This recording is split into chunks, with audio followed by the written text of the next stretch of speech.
My name is Dominique Kennedy, and I tell stories about conversations. I was having a conversation with my husband about our marriage, particularly code switching, expressing wants, expressing needs in our marriage. So he shared with me, early in our marriage, you were different. The way you responded to my humor was different. The way that you spoke to me versus maybe how I heard you speak on the phone with someone else was different. There was just a difference in the way that you responded to me and the way that you communicated to me. This wasn't like a conversation where we had this big falling out or this big issue. It was literally one of those early morning, wake up before the sun comes up, rested, but also communicative moments. So he was just talking and he said, I remember hearing you on the phone at different points. And there was this softness in your voice. There was this almost like moan, if you will, in your mm-hms, like your, and he didn't use the word moan. I don't remember actually what word he used, but it was likening to this soft kind of assuring response that I would give in my acknowledgement of what someone said. And he said, even in your therapy sessions, there's this cadence, there's this voice that I heard and I noticed. And I'm like, he's like, I'm jealous of you working with your students or working with your clients. It's not a jealousy thing. It's just an observation. It's something I noticed and something I decided internally, I want that softness. I want that response is what he said. And I was like, you know what? I didn't realize, number one, that you picked up on that way, that code switching way.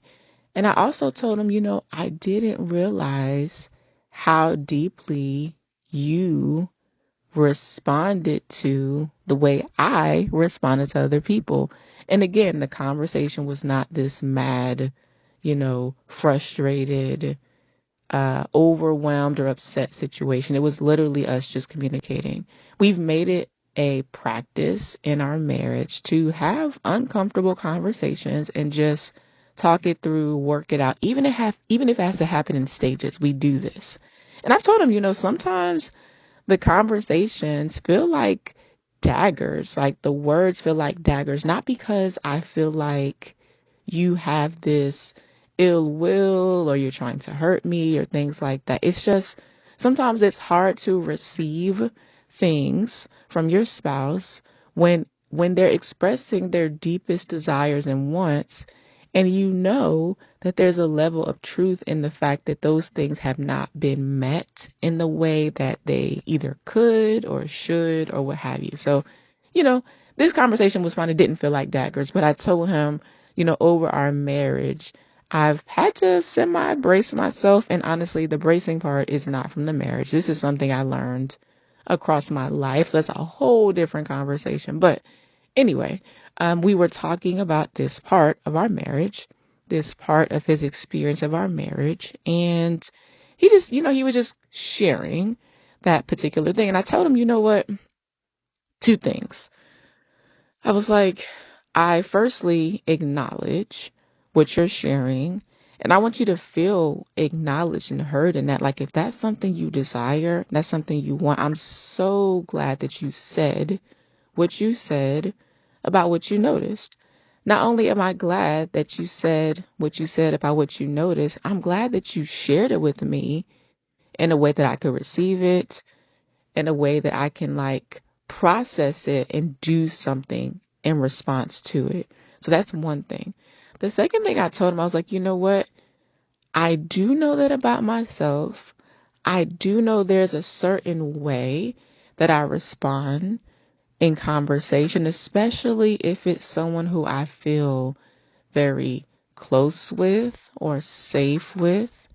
There's a certain way I respond to the clients and patients who I work with. And there is a certain acknowledgement that I have when I'm speaking, whether it be on a podcast or in response to a conversation with someone, there's like this thing that I do. So I noticed that. I actually never noticed that until it was pointed out to me. Maybe 5 or so years ago, I didn't notice it, but I'm acknowledging it now, so I'm aware. And I said, I want you to experience everything that you desire in our marriage. Like all of that is available for us. Like there's nothing off limits. Now, let me qualify this. We have already discussed our like things that we absolutely will include and make a part of our marriage. We have also talked about our things that are very much not a part of the makeup and our value system as it relates to our marriage. So just wanted to put that out there. So yeah, I just shared with him, I want you to have everything you want in our marriage. Like, why not? There is not a time that I should be experiencing or be experienced by someone else and you don't have an opportunity to experience something from me. Maybe not in that same way, but in a way that is very characteristic of who we are to one another, and characteristic of our marriage. So that's one thing. Actually, maybe that's the second thing. The next thing I will say is I share with him, in a very interesting way, when I switch, either code switch or maybe even turn something off to a degree, maybe I'll dial it down. Maybe that's what you're noticing. When I do that, that's a very clear sign of me feeling safe, at peace, and in a state of rest with you in an interesting way. Like when I don't do a certain thing, it's semi because I feel like I don't have to, not because you don't deserve it. It's because there's a different cadence and way and flow of like moving through my day. It's very much an aspect of me. It's very much representative of who I am. So it's not me faking. And I told him this, I'm not faking. I'm not putting on.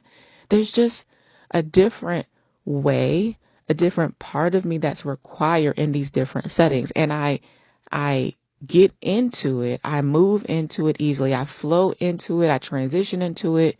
I am it. It's me. But also there's a time frame. There's a cadence. Quite honestly, there's like a limit to that to a degree, so once I have that encounter, have that experience, I show up in that way. It's not something I can just keep dialed up all day long. So there's a state of rest that I find myself, falling into, easing into, settling into when I'm home. There's a state of rest that I find when I'm with you. There's a level of peace that I have when we're together.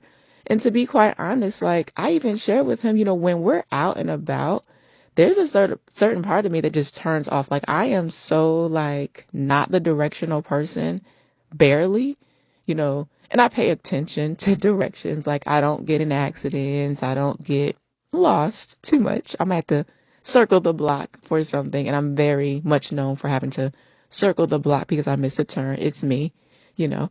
But there's a certain thing that I turn off when I'm with my husband because I know I can.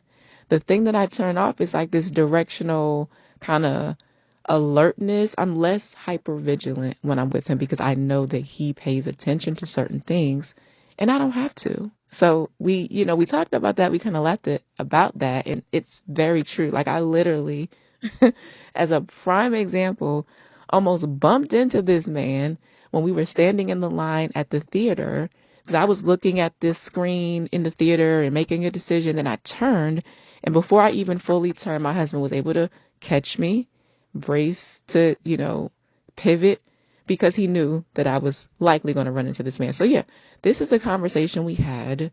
This is the thing we talked about as it relates to our marriage and code switching and the things we do. And we were able to settle in a place that we were both comfortable with and happy to align with.